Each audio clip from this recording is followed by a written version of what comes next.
Peekaboo! Hey guys, welcome back to my channel. This is your host Ariana Lane. Really excited to be back, guys. And today I wanted to make this video a little bit more vulnerable, a little bit more real about my struggle in obedience as a Christian, okay? And before I begin, I just want to preface this video by stating that I never want to come on my channel and act like I am this perfect Christian that has it all together, because God knows I'm far from it. I come from a world of a lot of bondage, a lot of darkness from my previous life as an atheist, and I'm still working through some stuff, and I want to always keep my channel real, honest, and raw. I want it to be where, what you see is what you get. And I struggled a lot with obedience. And for a long time I thought that my disobedience stemmed from rebellion, until I realized that these patterns signified something deeper, okay? Obedience, I realized, felt excruciating in my journey, not because I wanted to rebel against God, but because it felt that my identity would dissolve if I fully obeyed. And if you struggle with obedience as a Christian, perhaps my story could help you understand why. But first, you want to hit like, comment, and subscribe to my video, and turn on your notification bell.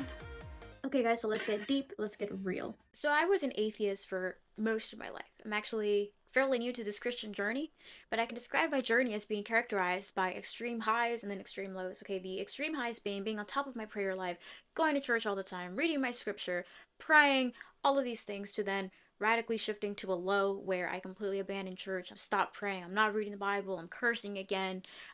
Reverting back to this like contrarian character, and I'd fall into my usual patterns of numbness and apathy and depression and some rebellion in there that characterized my life as a former atheist. And I had a difficulty returning back to God, because when that would happen, I would get hit by so much shame and guilt for even straying that it would keep me paralyzed. I can describe myself as being the one sheep of the 99 that always gets away, and then Jesus has to come back running after me and drag me back to the flock, only for me to stray again, and then he has to look for me, and then he finds me stranded in some rocks bleeding, and he drags me back into the flock, only for this to keep happening over and over again. The cycle would repeat: extreme highs, extreme lows, to the point where I'm like, okay, dude.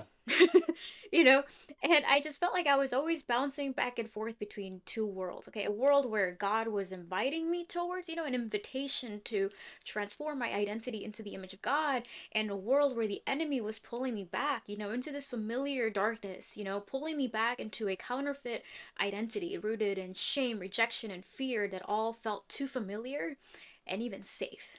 Almost like I was juggling two kingdoms all the time, with both kingdoms promising one thing: I will keep you safe.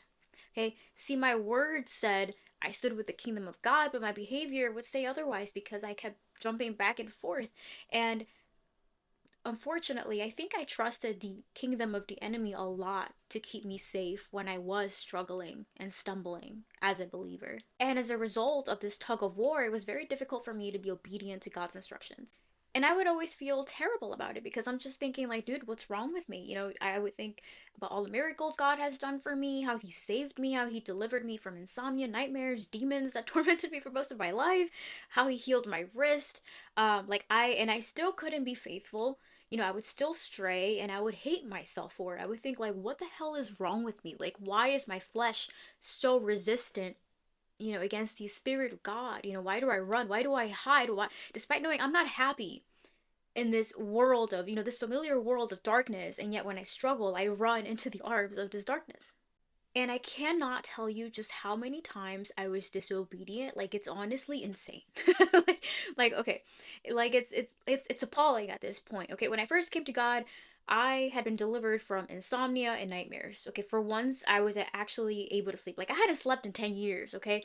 But when I finally did sleep, I would get a lot of divinely inspired dreams, and God would kind of tell me what to do. And I remember he gave me a dream instructing me, I need you to pray, fast, and lend a helping hand. I prayed, I lent a helping hand, but I avoided fasting at all costs. Okay, I kept making excuses. If I fast, I'm gonna lose weight. I'm already underweight. What if something bad happens? I'm gonna be hangry. I'm gonna start being like, mean to other people. Like, I'm just making all kinds of excuses, And I was magnifying fear, doubt, there's a lot of self-protection going on there. And I and it pulled me away from obedience. Another instance of my disobedience was when I pursued a relationship with a Muslim man. Great guy, but I was repeatedly warned that this would not work, okay? I was warned by my brother, I was warned by my pastor, my Christian brothers and sisters. I was divinely warned too. Like, here's what happened. Like, this is a crazy story, but like one time I was on the train, and right next to me there's this pamphlet, uh, and it's about the Prophet Muhammad, just biography, nothing crazy. And I'm thinking, oh, that's really weird that this is here right next to me. It doesn't belong to anybody, and it's kind of aligning into my current situation while I was with this man. So I take it with me. I'm like, okay, interesting. Shortly after, like maybe a couple weeks later, nothing that far apart, I'm on the train again, and there's another book next to me, and it's called Paul on Trial: A Defense of Christianity. And I'm looking around, doesn't belong to anyone, but it feels like it's calling me. And I'm like, this is really weird. Because at the time I was kind of wrestling with, is it okay for a Muslim to be with a Christian? I didn't know. I didn't know better. I just note that the placement of these books were not an accident because the coincidences were quite insane. But I still didn't listen. Despite all the warnings and these two magical books appearing out of nowhere that happened to speak into my situation, I still did not listen, okay? Because I was magnifying these other voices. You'll never find someone like this again. You're going to be all alone. You're overthinking them. You're going to hurt this person, and just all these like negative things. And there was just this hyper focus on loss, on confusion, delay rather than truth or conviction. Okay? And I again, looking back now, I realized that the driving force was fear. Here's another instance of where I was also disobedient, and it was when I was struggling a lot, very heavily with anxiety in this period of my life, and I was anxious for weeks. And like I said, ever since I became a Christian, I keep having like insane spiritual dreams with messages, right? And I had this dream once where it was in that time where I was super anxious, and I was near a body of water, and Jesus was holding my hand. I couldn't see his face, but I knew it was him, and he was holding my hand because we were gonna walk on water together. And he said that I was not going to drown, that we were going to walk right over this massive body of water.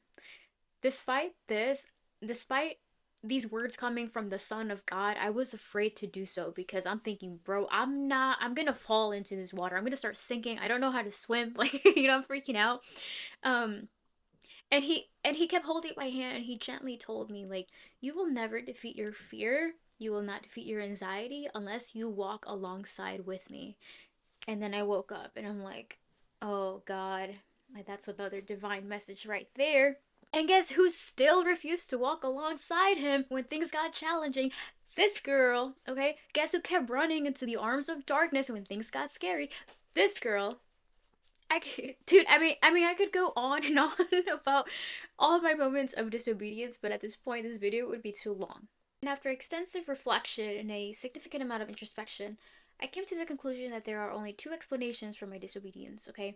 Either I was dealing with a profound psychological misalignment that requires honest introspection and meaningful self correction, or I'm just genuinely retarded. Thankfully, it was the first option. There was a deep misalignment right there that needed a lot of self correction, okay? Because when I think about my instances of disobedience, I recognize that over and over, the thoughts that I had that caused me to stray were amplified by a spirit of fear. The root cause of my disobedience was fear. That's why I think it's so important that if you struggle with obedience, you have to list out all the instances in which you were disobedient and what thoughts and voices were in your head that kept you away from it, because that's going to reveal to you what you're held bondage by. It's going to reveal to you what spirit you exalt over the Spirit of God. Recognized that fear was a significant driving force that was drowning out the voice of God in my life. I could trace it back to a very tender time in my life. When I was 15, I went through something extremely traumatic. I'm not gonna go into what happened. I'll probably talk about it in another video, probably when I make my testimony video at some point. But what I went through at 15, I went through a lot of psychological torment that lasted for about 2 years, every day. It was so bad that by the time I was 17, I was left so traumatized, fearful, tormented that it fundamentally changed me as a person. The person I was prior to 15 and the person I became after, completely different people. Okay? My psyche and my nervous system altered so much, so dramatically, that I integrated trauma, terror, fear, dread, anxiety, paranoia into the formation of my identity. And this was quite harmful at such a young age like that, especially, this is an important psychological time period in your development, right? But nonetheless, I was plagued by these things nonstop since I was 15. And so things like fear, terror, torment, paranoia, dread, some people call them spirits, some people call them feelings, energies, whatever makes sense to you. I call them spirits. But these spirits have identities and they have a function, okay? And each of these spirits, they come with a set of lies, right? So the spirit of fear says you're not safe. If you let go, something bad will happen. You need to stay in control. And its function is to keep you from trusting in God, okay? By convincing you that control equals safety. Okay, the spirit of torment, it lies and says you're trapped, you're broken, there's no redemption for you. Okay, you'll never get out of this. Something is deeply wrong with you, and its function is to keep you in cycles of shame and suffering so that you never step into freedom. Okay, and the spirit of dread says something bad is coming and you're not prepared, you should be afraid. And its function is to keep you in a constant state of anxiety about the future so that you can never rest, so that you can never trust in God's plan for you. And when you go through trauma so young, okay, when you coexist long enough with these spirits, they disform, they dismember, they dismantle who you truly are in the image of God. Okay, they shape your psyche, your worldview, how you talk to yourself. It shapes everything. I was raised by these things. You can live your entire life thinking that this counterfeit identity, okay, is your true identity. Okay, have you ever met people that make their psychological disorders their entire personality? You ever meet people that have bipolar disorder? I'm like, oh, I'm bipolar. They've been so shaped by what they've gone through that they start to believe this is just who I truly am. I, for a very long time, believed that anxiety, fear, torment, paranoia, like all of these things were just what made Ari Ari. When these things shape you, it gets to the point that people cannot imagine themselves any other way. Okay, they don't know or understand their true essence as an individual. And people will live their entire lives never knowing who they truly are in the image of God. And I realized that was me. And that is why obedience was so difficult for me, because fear, torment, dread, anxiety, paranoia, all of these things had become such integral parts of my identity. I was raised by these voices. They became deeply woven in every aspect of my being, my worldview, how I saw myself, that obedience didn't feel like submission. It felt like annihilation of the self. And it feels like annihilation of the self because God does not come with fear or torment and dread or anxiety, any of these things. He comes with a peace that surpasses all understanding. And for someone who spent their whole life surviving on survival mode, okay, this encounter with the Spirit of God, it feels destabilizing. See, God was extending an invitation to me into his world, okay, into a new possibility, a new way of being. But this counterfeit identity that I operated under was built by a congregation of spirits rooted in rejection, fear, and shame, and it would convince me to interpret this invitation, this call to obedience, as a threat. It made me hesitate, it made me question, it made me pull back because those same voices that for so long masqueraded as safety were now telling me if you step into this, you might lose yourself. And obedience requires trust. And if you trust, that means laying down your fear, the dread, the anxiety, and all of its lies at the altar. But if your identity has always been sustained by these things, it feels like you're gonna fall apart. And that's how it felt like to me. Obedience was like being dragged alive by multiple parasitic hands of darkness, okay, gripping you tightly from the scalp to your feet, pulling you relentlessly into what is familiar. And you see this light above you, and from it a hand extends, okay, and you hold on to it for the first time, okay, and you experience warmth, safety, a love, a perfect love, a touch you've never felt before. It's so foreign and so alien that despite how beautiful this feels, you want to let go because you don't recognize it. You don't know where this hand is pulling you towards, and despite its holiness, you feel fear. And suddenly, the cold hands that have been clamping over you your entire life, they start to feel safer, okay? But obedience is holding on to this hand anyway, believing that God the Father is pulling you somewhere better, even when you're afraid. And I've learned that trauma is such a powerful weapon that the enemy loves to use on you believers. Okay, the enemy will remind you of it. It will lie to you. It'll tell you that what you're being offered is actually too good to be true. It will keep telling you in your mind, this is actually who you really are. So don't think that your life is going to get better because this is your identity. It lies to you. The enemy tells you there is no hope, there is no redemption. The enemy will use anything to pull you back. The enemy is like a pit bull, okay? Once it bites, it doesn't let go of its victim, especially when he sees God extending his hand into the one of the 99 sheep that got away. That's where the bite of the enemy becomes firmer. It mauls, it reminds, it yanks, and it fights. And I felt like the enemy kept doing this to me over and over again. It just refused to let go of its teeth on me. But this is what's so beautiful about the grace of God, is that his hand was always there. He never withdrew that invitation. Okay, his hand is always reaching out, asking, can you trust that when you hold my hand, even when your legs and limbs are being torn apart by the ferocious bite of the enemy, the natural warfare that comes with the kingdom of heaven and the kingdom of hell clashing over your soul, can you trust that I will give you new legs, new limbs, new hands, and new identity?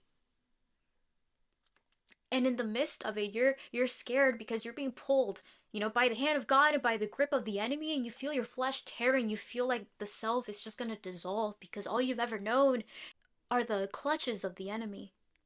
And you have to make a decision, on who you're going to obey. You either obey what's familiar or you obey a God who promises life despite how foreign it feels.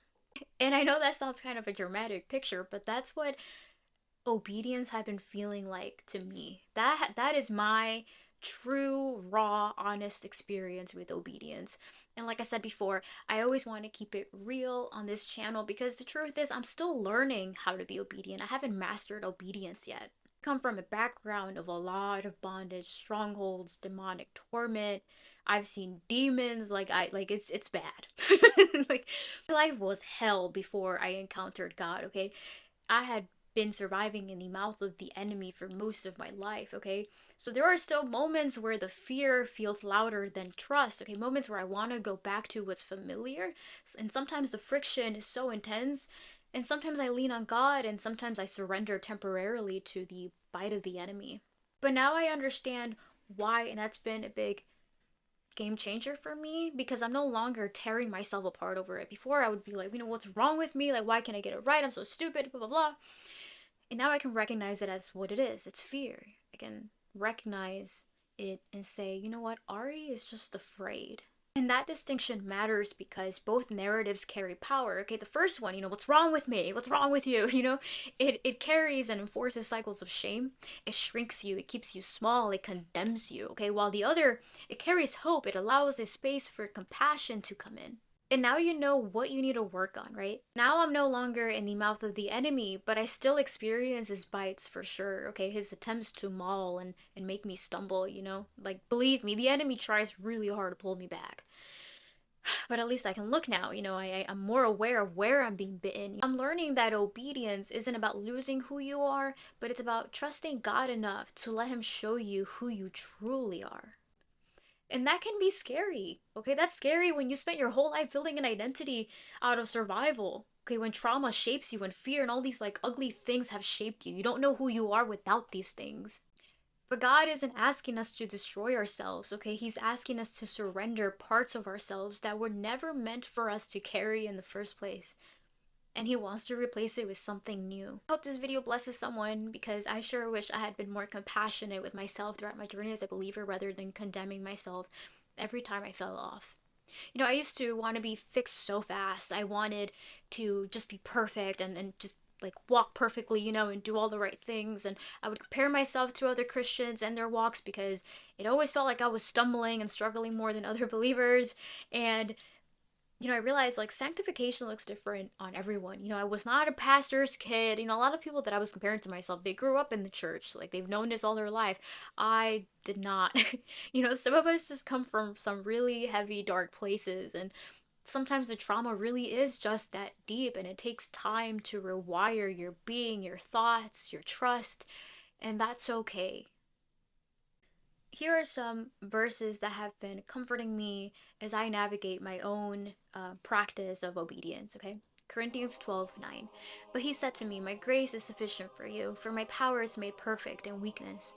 Therefore, I will boast all the more gladly about my weaknesses, so that Christ's power may rest on me. 2 Corinthians 5:17. Therefore, if anyone is in Christ, the new creation has come, the old has gone, the new is here. I love that one so much. Um, Isaiah 43:18, 19. Forget the former things, do not dwell on the past. See, I am doing a new thing. I like that one a lot too. It comforts me. But please meditate on these verses, as I surely will be holding onto them myself. And please be patient with yourself, be honest with God, and take it one step of obedience at a time. And I appreciate you guys for watching. I love you guys so much. Please hit like, comment, and subscribe. And I would love to hear what you guys have to say. Do you also struggle with obedience? What do you think is your root cause? How have you navigated that? I would definitely appreciate that. I love reading everybody's comments. So yeah, you guys have a fantastic evening. Bye.